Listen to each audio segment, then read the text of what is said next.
Hey, it's me, Vicky Marie. Happy Friday.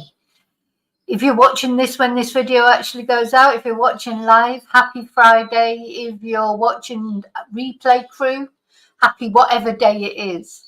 Good morning, good afternoon, or good evening, wherever you're watching from. I'm in Spain and it is currently 12:19. So it's sort of morning going into afternoon here.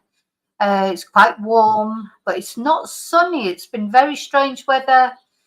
We looked like we were going to have a storm last night with thundering and lightning, and then nothing really happened except a load of sort of sand was deposited, like a little bit of a trickle of rain and a load of we get this red rain in Spain sometimes, so it was mainly less water, more sort of sand or red dust, it's like.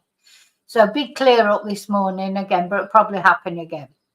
Okay, let me turn off the banner. I just want to say thank you for watching, thank you for liking, thank you for subscribing. If you're not already subscribed, please consider it. It's completely free.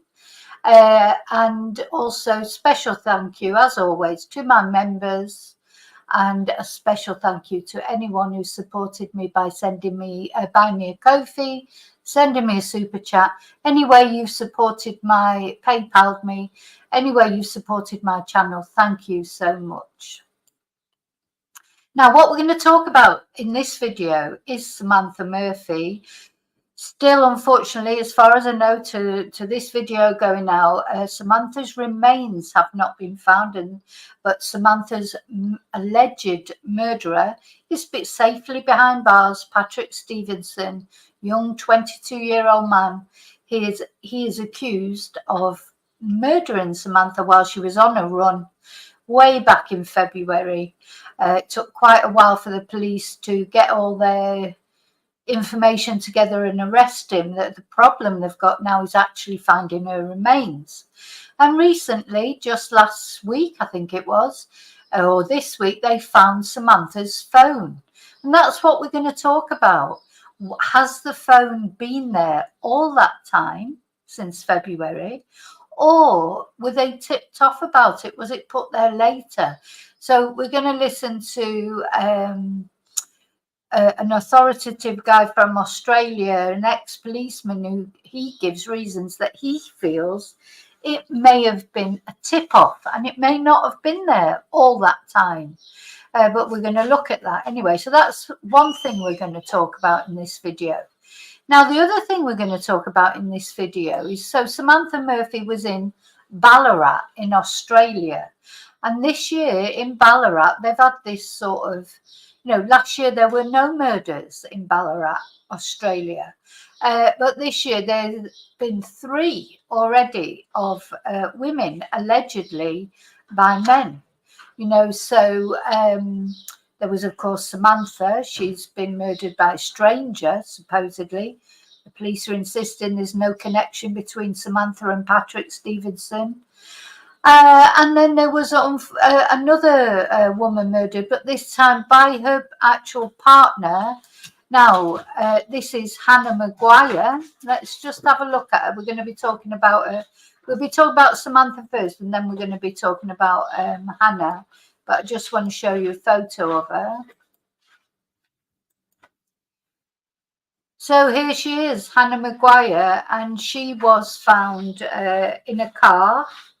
And she had been set on fire, and allegedly by her ex-partner. But that's initially it was thought to be a suicide, which was quite strange. I think that somebody would set themselves on fire in a car. But anyway, that's what they thought initially. But now her ex-boyfriend, Lackey, I think his name is, he's been arrested. And he is awaiting trial for her murder. So we're going to look at that because there's been a horrible development in that case, in the GoFundMe that was set up, for Hannah's family, etc. The money's been stolen. The money's been stolen by the person who set it up. So we're going to look at that. Okay.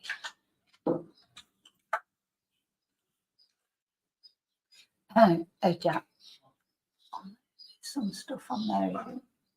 So, yeah, that's what we're going to be talking about later. But first of all, we're going to talk about Samantha and this theory that this police officer has given, saying that he feels that the phone may have been planted later on. It may have been a tip-off as to why the police have found it. And of course, it is possible. But, you know, I feel that they've followed Patrick's phone signals along that road and seen that he's been in that area, etc. Personally, that's what I feel. But this guy is an ex-detective. He knows about the way things work. So maybe he's right. So let's have a look at what he's got to say. So this guy's called Tim Munro Watson, and I'm going to read to you. Well, I think we'll have a look actually at the article. It's a Daily Mail article someone sent me. Thank you so much.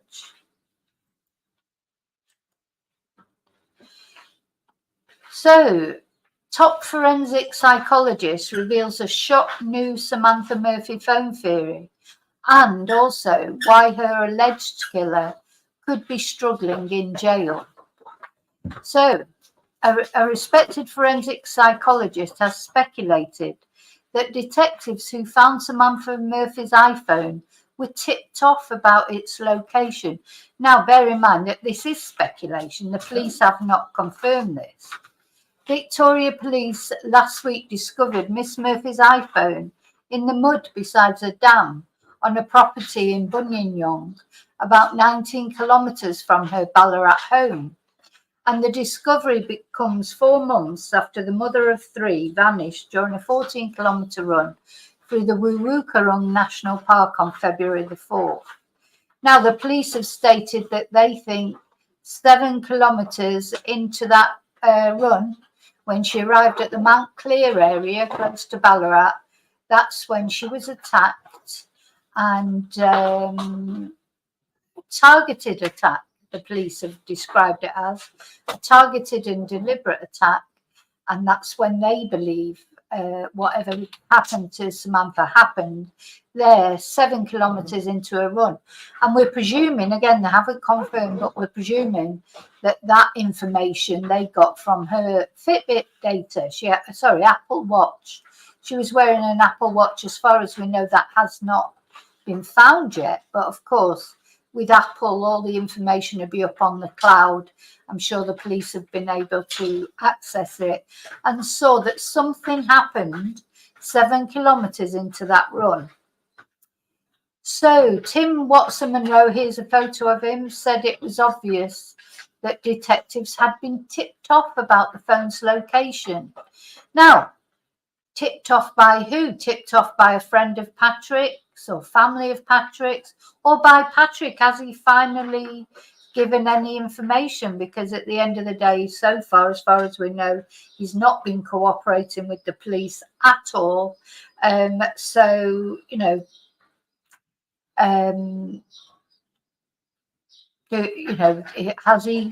he decided to cooperate? We don't know, do we? Because the police are still very quiet. They didn't even do a press conference after they found the phone. They've done no press conferences. It's been ages. They released the information, but they have not done a press conference. So, for a long time. So, Mr. Watson Monroe told Daily Mail, I wondered whether the phone had been there for 4 months, because it is a long time, of course, for the phone to be there. Was it in the dam? Was it in the water initially? We could see that the water had really receded in the dam. So was the phone in the water initially? And then as the dam receded because of the drier weather, is that how it came to light? Again, without any information from the police, we don't know. Mr. Watson Monroe, he is only speculating. And also, so this is when they found it. Look how they held it. So this is the phone. Mick Murphy, Samantha's husband, immediately said it was her phone. It's in like a pocket thing. It had some cards, ID, etc. in there. I feel like the police definitely wanted it to be seen that it had been found, because they're virtually holding it there, aren't they, for the camera, whether it's their camera, but they must have released the pictures. Let's just have a look at the gallery, actually. So this is when they found the dam. It's supposedly, oh, there's Samantha with Mick in, you know, in happier times. That's her husband. He's made some very emotional interviews, etc., as has her daughter Jess. You know, the police, at the end of the day, they release these photos, don't they? Allow them to be used. And there'll be a reason behind that, maybe. This is the twonk. This is Patrick Oren Stevenson, who is in custody for Samantha's murder. I don't think he's given a plea yet. I think his case will be held in August time. You know, and by then, I just hope that by the time the trial starts, they will have found Samantha's remains. Maybe that's why he's holding off, because he wants them to be, you know, the remains to be as decomposed as possible, to make it as difficult as possible to prove what happened to her. Who knows? Maybe he's forgotten where he left her, you know, because he may well have been totally out of it. Maybe he doesn't remember exactly why he left her. Maybe he's protecting someone. There's lots and lots of different reasons why he may not be talking. But sooner or later, I think he'll have to talk. Unless well, hopefully the police will. He loses his leverage if he, you know, if in the end he causes all these searches and the police spending all this money trying to find Samantha, and all the upset is causing to her family, etc. It's much worse for him, isn't it, than if he just divulged where she was. And that's Tim, of course. I think that's the last one, yeah. So, what do we think? What do you think? Do you think it's possible that it may have been from a tip-off as opposed to the police finding it? Or do you feel that the police have found it by retracing the steps of Patrick, you know, by his phone data? I think that's quite likely. But anyway, this guy says, I would have thought it was highly unusual to have a phone exposed to water without some natural degradation of the integrity and the hard wiring after that period of time. You know, but I'm not being funny, but we looked at other articles and assessments by people saying that the only way you can completely destroy a phone is you have to destroy the chip completely. And it's really difficult to do. So, but he admits it's speculative. It may well have been that it was put there later, but that's purely speculative. He said that the phone may provide information about where Miss Murphy disappeared from and if she made any calls during the run. And he says, I saw the footage from where when police discovered it. There were high fives and they were very, very happy about it. Of course, they were happy about it, weren't they? So they obviously see it as a positive development. The thing I find a bit intriguing is why the police chose that dam out of all the dams in the Ballarat district. That does seem like pretty obvious to me, though, Tim, to be honest, because they chose that dam because they were going along the road and following Patrick's, maybe, because I don't know that this is true, you know, going along, there's a road runs right along the side of that dam. And, you know, it was easy for him to be driving up that road and just chuck it out the window into the dam. And obviously they followed his data, his phone data. So I don't actually find that strange at all. But anyway, he says they must have been acting on other information to go to that dam, but we don't know what it is. And obviously they're not going to reveal that because the investigation is still in process. And he said that the police will continue to hold their cards close to their chest. They're not going to telegraph all the information they have. No, they'll selectively release information. I'm sure they've got a bigger game in mind, which we're not privy to. I bet there'll be loads of things we're not privy to. So the Daily Mail in Australia understands that police are still searching for other key pieces of evidence, such as Miss Murphy's missing watch and headphones. In early March, almost 5 weeks after her disappearance, local man Patrick Oren Stevenson was charged with her murder. So, her alleged murder. So he's yet to enter a plea and he'll face court again in August. So maybe not the trial starting in August, but that's supposedly the next time. So then he went on to say, sorry, I haven't said hello to everyone, but hi everybody in chat. I think that's the easiest way now. I can see there's a lot of you there. Thank you for being here. Hi all of you. I hope you're all well. I know you'll be all chatting to each other anyway. So Mr. Watson Monroe said first-time prisoners generally struggle behind bars and that those with high-profile cases can be targeted by other inmates. Now, I think he will be targeted because, as they say, it's a high-profile case. He's a young lad. You know, he's never been in prison before, as far as we know. So I expect it is difficult for him. Well, and good. I hope it is difficult for him, to be honest. In general terms, people don't cope well in jail, he explained.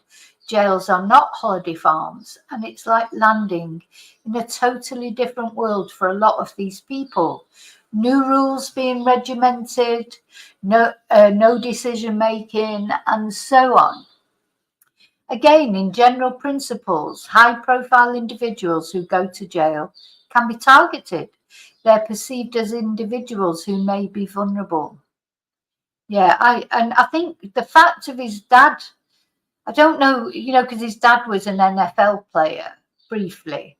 I don't know if that'll go in his favour or against him. You know, will the other prisoners? Because he's in prison for murder, so he's going to be in with the hard nuts. You know, it's not going to be in with people who are just in there for smoking a spliff or something. You know, he's going to be in prison with other murderers. So and yeah, are they going to hate him because his dad was? And are they going to look and think he had a silver spoon in his mouth? He had a privileged upbringing. Or are they going to look at him and think, oh, his dad was a football player and that, be nice to him because of that? I don't know, but it won't be pleasant, I would imagine. So they can be perceived as individuals who may have wealth in the community. So they can be stood over for money. And it's very hard for those sorts of people to blend into the general prison population. Yeah, because, I don't know, like, I'm presuming he'll be in the prison with murderers. I'm presuming.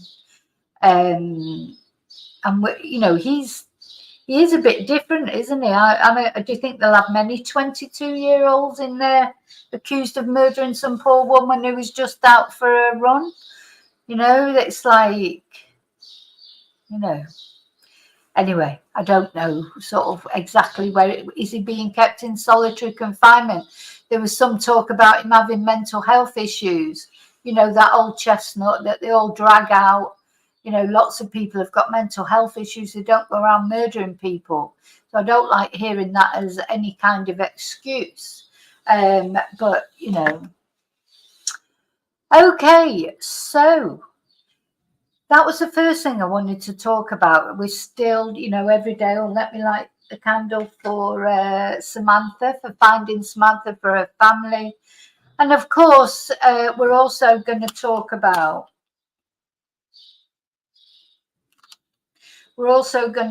this other case. So any of you, who've been following as I've gone through Australian cases, it started with Samantha. And then, of course,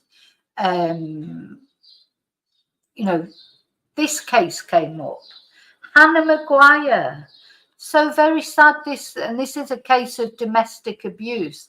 And the similarity in this case with Samantha is her killer is also a really young lad, you know, her ex-boyfriend. So, you know, she was found in the burnt out wreck of a car near Ballarat in April. Hannah Maguire was found in the burnt out wreck of a car, and initially suicide was self-deletion was suspected. But then in further investigations, her ex-partner, who's 21 years old, I wonder if he's in the same prison. You know, it makes you wonder, are they comparing notes about their murders? Is he in the same prison? Because this is Ballarat or close to Ballarat as well. And he has been arrested. Now, on this article, actually, it says 21-year-old man in one part of it, and another part of it says a 26-year-old man. Oh no, the 26-year-old man is for the other thing. So a GoFundMe was set up. Let's have a look at this article.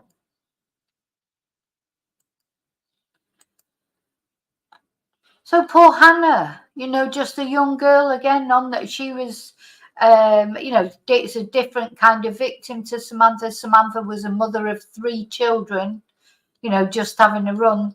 This girl, she's a young girl just on the start of her life, you know, murdered by her ex-partner in a case of domestic violence. So, but now to add insult to injury, the GoFundMe for Hannah, police have charged a man with theft offences after he allegedly stole from a social media fundraiser to support the family of Hannah Maguire, a Victorian woman allegedly murdered by her ex-partner. And in a social media post, a friend of Hannah Maguire's family said they were absolutely shattered after $66,000 that was raised was never delivered to the grieving relatives. Now, you know, this is why I'm really sort of GoFundMes, you know, there's so many of them set up. You know, whenever there's always some bloody, how can I describe them? Some parasite, some predator, always ready to jump on and make money out of set up a GoFundMe. Remember with the Nicola Bulley case? Emma jumping on and creating a GoFundMe for £100,000. Literally a couple of days after Nicola had gone missing. What did they even need the money for? Because she was being searched for by the police. Family didn't have to pay for that. She hadn't been found, so they didn't need it for funeral expenses. So she then reduced it, didn't she? And in the end, she took it down and apologised. Because why even a GoFundMe? You know, this fashion, if you like, this mode for creating GoFundMes for nothing, really. She just jumped on board, created a GoFundMe for £100,000. What for? Do you know, before poor Nikki had even been discovered or anybody knew what had happened to her? For God's sake, I mean, she could have, you know, at that time, as far as anyone knew, she could have run off with another man, or anything could have happened to her. So why was that? Why did Emma just jump in with £100,000 GoFundMe? And it's not only Emma, is it? It's like every single case now.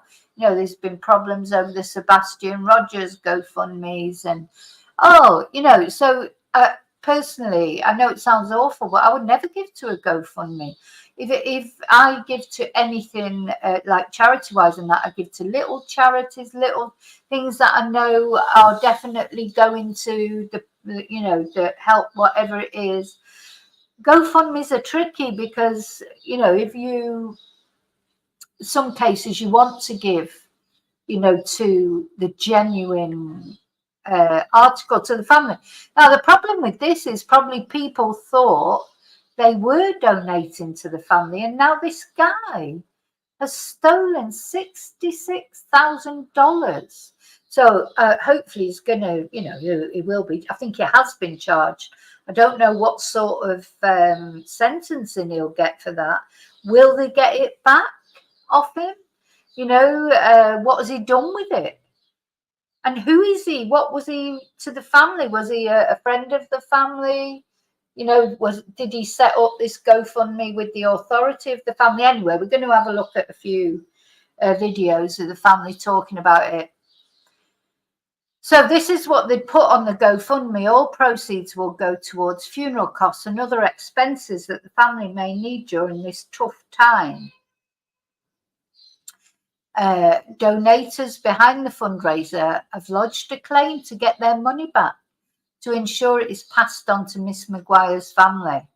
So yeah, I think you can do that, can't you? You've donated, you can try and claim it back. But anyway, Hannah Maguire's body was found in the burnt out wreck of a car near Ballarat in April. And so a 21-year-old man has been arrested and charged with a murder, and a 26-year-old man has been charged with the theft of $66,000 from her GoFundMe account. So let's have a look at, I'm going to put some windows down and then because you may not remember this case. I mean, it didn't achieve the same, attention as Samantha's did.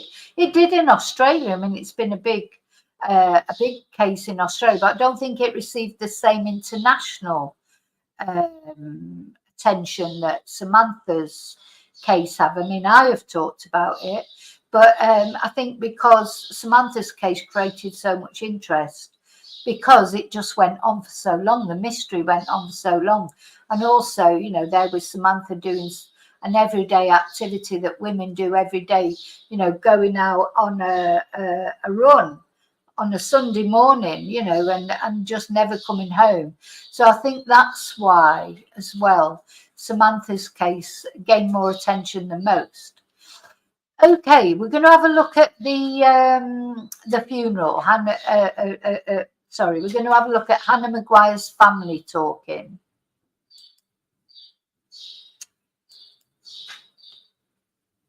Community has kept them going in the toughest of times during an exclusive interview with 7 News. The 23-year-old teacher's aide was allegedly murdered by her ex-partner 8 days ago.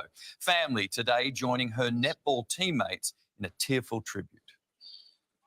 Hannah Maguire's parents, Debbie and Glenn, wore jumpers with her image. Above it, the words, "She matters." Today was really special. I think it made a week that's been incredibly difficult just that little bit easier, the whole community. Her netball teammates and footy friends reinforced that.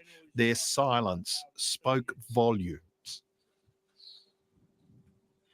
Hannah's playing bib placed in the centre of the court. Obviously, it's impacted us significantly, but you don't realise just how much it impacts everybody. She's very like a mum, or a mum's very like her. You can see the similarity there between them. It just must be awful. Honestly, and I've said it before, I don't know how these parents are even still standing. When your child is murdered, no matter how old they are, they're still your baby. And I just don't even know how they're standing. And so I think that it was important for everyone to just take that minute to remember Hannah. After the minute's silence, players huddled around her parents. Starting as a junior at Clunes, Hannah returned to the club this year, here Thursday of last week. She'd actually come and train, and it was sort of enjoying herself again and sort of back at the club, and it was good to see her around. The following day, her body was found in a burnt-out car, her ex-partner charged with murder. Yeah, so there's the twonk who killed her, or who's allegedly killed her ex-partner. So this is a case of breakup violence. I think he was punching well above his weight, to be honest. I don't know what she ever saw in him, but he just couldn't take it when she wanted to split up from him. Oh no, you're not going to do that. You're not going to split up from me. How many times has this got to happen? These girls, if they want to finish a relationship, or men, the other way around, just the same, everyone has the right to finish a relationship if they want to. Nobody belongs to anybody. So, you know, how dare he take her life just because she didn't want to be with him anymore. So, you know, I wonder what sort of time he's having in prison. Partner charged with murder. Hannah was meant to play today. Instead, her teammates wore black armbands and white ribbons in her honour. Incredibly caring. She was very generous. She was an incredibly hard worker and really passionate about her schooling and about her job and caring for children. And on the streets of Ballarat, the people are marching. We won't stay silent. Oh. Last night in Ballarat, 1,000 people honoured Hannah and 2 other local women allegedly murdered by men in the past 2 months. As police search for Samantha Murphy's body, her husband spoke of his family's pain 10 weeks after she disappeared.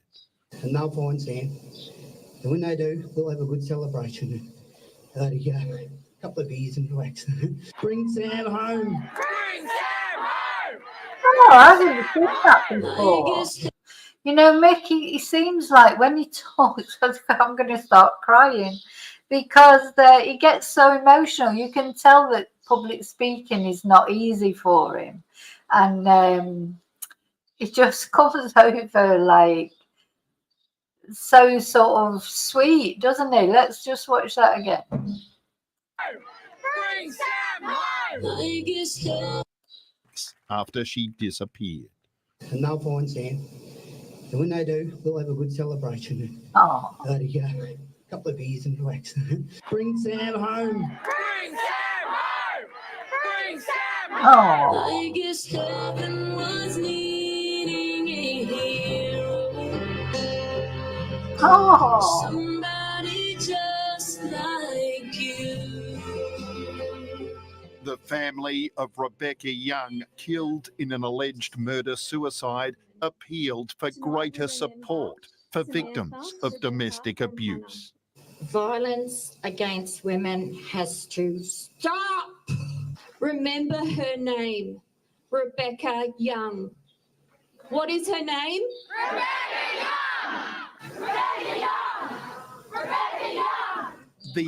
So that was a third alleged murder in the same area. Allegedly, and I'm saying allegedly because, you know, people have written to me about this incident and, you know, anyway, I don't know what the whole truth is, but allegedly that was a murder-suicide. And they all 3 were around the Ballarat area around about the same time. So we're talking about a place that had no murders last year, that already by the end of April had 3 murders of 3 women. You know, it's just, gosh, you just think that's a lot, isn't it, in a short space of time? So the one good thing that has come out of all these murders is, you know, it's created an atmosphere of change, you know, people calling for change. Whether it'll have any effect or not is a whole nother matter, isn't it? But it did create a lot of,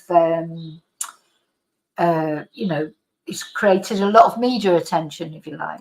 The event gave great comfort to Hannah Maguire's parents. You know, we're really surprised by the amount that were there and just the amount of love and support. And yeah, it just shows how important the issue is. The challenge now to harness this grief, this pain, to force real change. Kind of brings it home even more. And yeah, it was just great to feel the love and to feel the support. Nick McCallum, 7 News. And Beth Yeoman is outside the McGuire family's pub in Clunes tonight. Beth, Hannah's loved ones are celebrating her life. Beck, there's an event here tonight at the family pub. It's been organised for weeks, but now it's turned into a tribute for Hannah. Her parents, Debbie and Glenn, were expecting around 50 people to come. Now, maybe 3 or 4 times that. They're hoping all the players and locals can come down and do what their beloved daughter loved to do, have a dance and have fun. Beck. Beth, thank you so much. Okay, so that was one video I wanted to show you. Right, I think I've got a couple more. Getting back onto them. Okay, so what was this?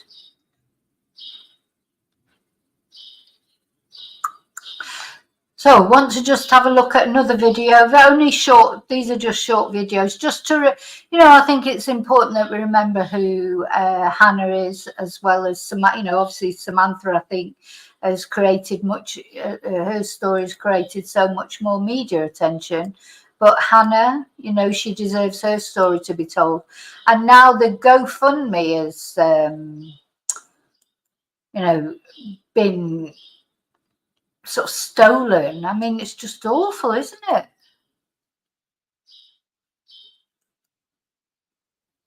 Wearing white ribbons, family and friends have farewelled Hannah Maguire, the young Clunes teacher allegedly murdered by her ex-boyfriend. I like this expression, farewelled, isn't it? We never used to sort of hear, people didn't used to say that, did they? But she was farewelled by hundreds. I like that. I like that. It's nice. Can you see Princess Tia on the chair? I think you can. Princess Tia's on the chair next to me. I'll see if I can. Oh, I'm setting fire to things with the candle. Can we see? Where is she? Can you see her there?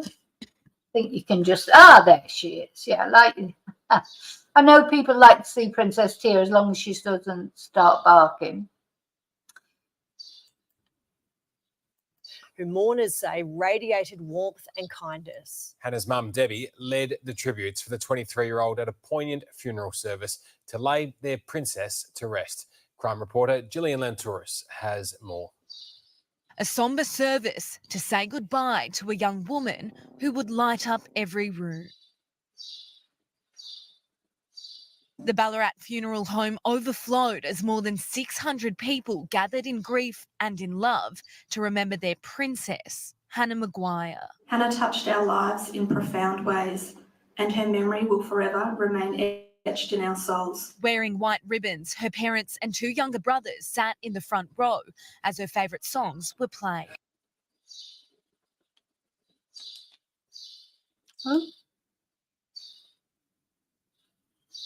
And memories shared of the keen netballer and Dallacombe Primary School teacher. Hannah, we miss the way your presence made everything feel right. Mourners watched video tributes from her students, describing how she made them laugh, not only as a teacher, but also a friend. Hannah loved the children as much as they loved her. She had found what she was truly meant to do with her life. Hannah's cousin, Essendon defender Nick Hind, was a pallbearer, supported by his teammates, including captain Zach Merritt, who also attended the service. The 23-year-old was found dead inside a burnt-out car earlier this month, allegedly killed by her ex-boyfriend, Lachlan Young, who was at the time on bail for separate assault and burglary charges. Sources close... Yeah, so that twonk, he was on bail when he murdered her. He was on bail, so the police, definitely, she was let down so much by the police. Hannah say she asked authorities for support because of safety concerns prior to her death. Hannah Maguire is the fourth Victorian woman to be allegedly murdered by a man this year. Over the weekend, dozens of demonstrations took place right across the country, demanding an end to violence against women and calling on the state and federal governments to implement harsher penalties for offenders. Rest in peace, Hannah. Always remember you mattered, you were important and loved, and you brought to this world things no one else could. Princess, you will forever be missed. In Ballarat, Gillian Lantouris, 9 News. So, yeah, so very, very sad, isn't it? So it's important that we, remember it. Right, there's one more I think I've got here that I want to show you.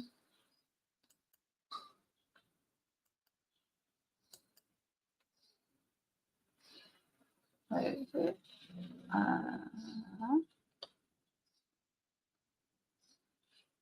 Let me me see.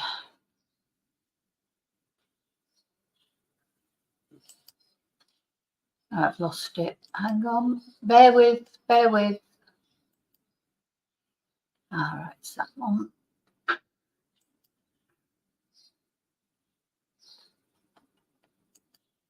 There it is.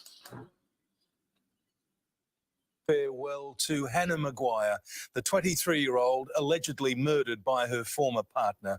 The service marked one more sad day for the town, hoping for a turning point after a string of tragedies.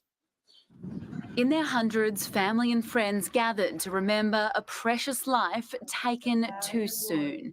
Hannah Maguire's brave mother saying goodbye to her princess. We come together with great sadness, but also with thanks for the time we had with her.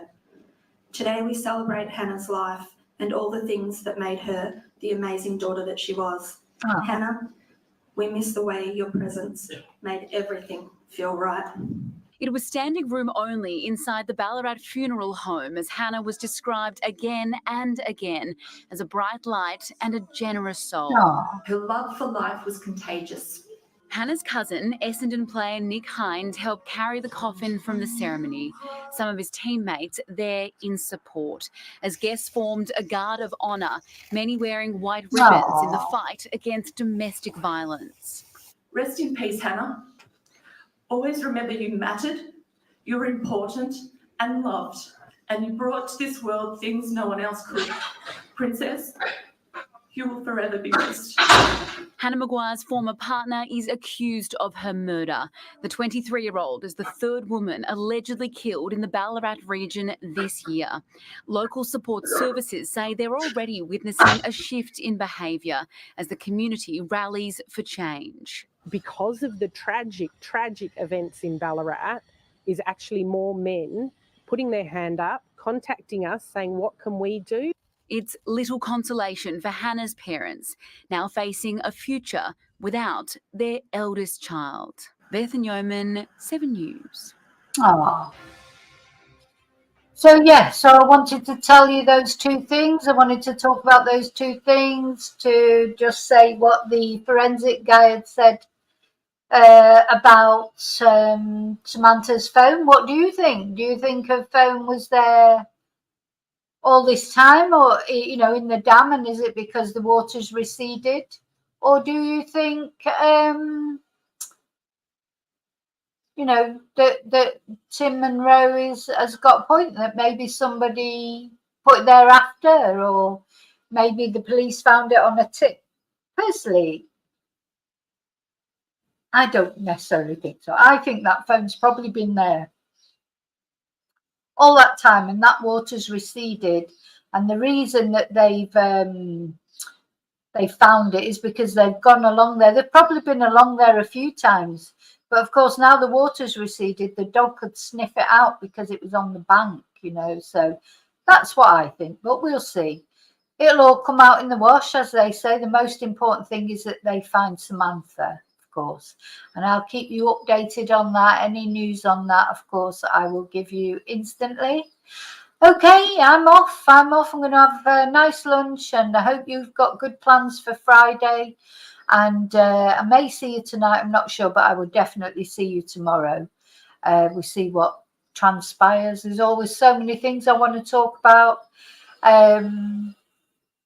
Just can't fit it all in. I could just be on a permanent rolling news stream because there's always things happening, isn't there? I still haven't talked. I want to talk about the UK elections again. I want to talk about, there's a million things that I want to talk about, because I like talking. But anyway, thank you for being here with me. I'll see you very soon in the next video. And as always, until then. Oh, by the way, I am going to put on my videos about my books and Spanish books at the end. So, if you've seen it all before and you don't want to watch it, click out. Or maybe you just want to carry on chatting, you can carry on chatting while they're on. But I put them on because there's always new people watching my videos who may not have seen them. And hey, a girl's got to earn a living. So I will see you soon in the next video. And until then, as always, now let me find the videos now. Until then, as always, may your God go with you. So it's goodbye from me, and it's goodbye from Princess Tia. She's been very good, hasn't she? She hasn't been barking. What's going on? Are you all right? Okay, bye. Hey, it's me, Vicky Marie. Did you ever want to know a little bit more about me and my background, how I came to become interested in true crime, how I ended up in Spain being a Spanish teacher? If you want to know a little bit about me, a little bit more about me as a person, you can find my book, Confessions of a Spanish Teacher, on any Amazon site, wherever you live in the world.